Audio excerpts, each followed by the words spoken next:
Alright guys, good afternoon. Everybody, Colin here with Techout, and at the time I'm going to be uploading this, it is going to be Thursday, and the iPhone pre-orders start tomorrow. So I just want to show you how you guys, if you haven't already, can prepare for the pre-order and make things go a little bit smoother at checkout. So in the past when I've done this, when you try to log into the Apple Store, it's going to be crazy. It's not going to work the first time. You're probably going to get a bunch of errors and stuff like that.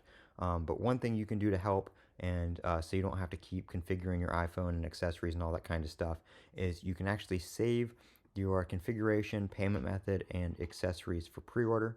So if we click right here, this is the one I have set up. You can see I have my trade-in already on there. If you want to add your carrier, you can, but I have mine set to connect with a carrier later. This option is only available if you're paying outright. You will not be able to get a SIM-free, basically, or a connect with any carrier later if you do any kind of financing option. So just keep that in mind. If you plan to finance the phone, you will have to connect it to your carrier right then and there at checkout. And then I also have my accessories already added here. So on Friday, when the pre-orders go live, all I have to do is go to my cart right here.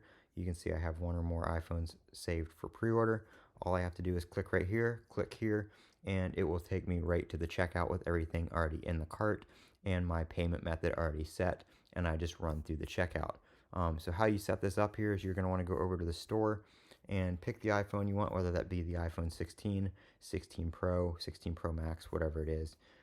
So we're just going to go back through the one I already have.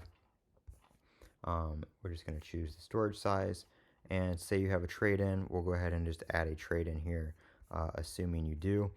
So this is what I'm talking about here. You only get the connect to a carrier later option if you choose pay outright. If you do any kind of financing option, you have to connect it to one of these 4 carriers at the time of purchase. So we're just going to, like I said, configure it the same way I had it. We're not going to add Apple Care right now. We'll do that on the phone when we get it set up.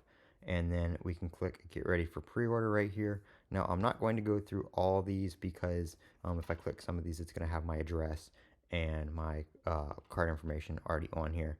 But you can go through the accessories here and go through like some charging accessories, AirPods, AirTags, all these kind of things. Most of them are all Apple accessories.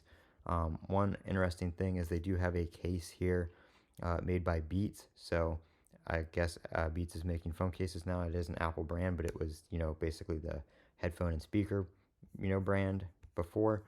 They don't have any fine woven cases this year, but they still do have the fine woven wallet. So you can basically choose through some Apple branded accessories here and then do all that. So if you don't want to add anything, you don't have to, obviously. And then you can choose your payment method and review those details now. And then everything will be saved up here in your bag. And you can view your iPhone that is ready for pre-order. Let me make sure that's the same one. Yep. And you'll be ready to go on pre-order day. Makes things go a little bit smoother and get you that higher chance of receiving your iPhone on release day. I'm Colin with Techout. Don't forget to comment, rate, and subscribe. And as always, have a great day.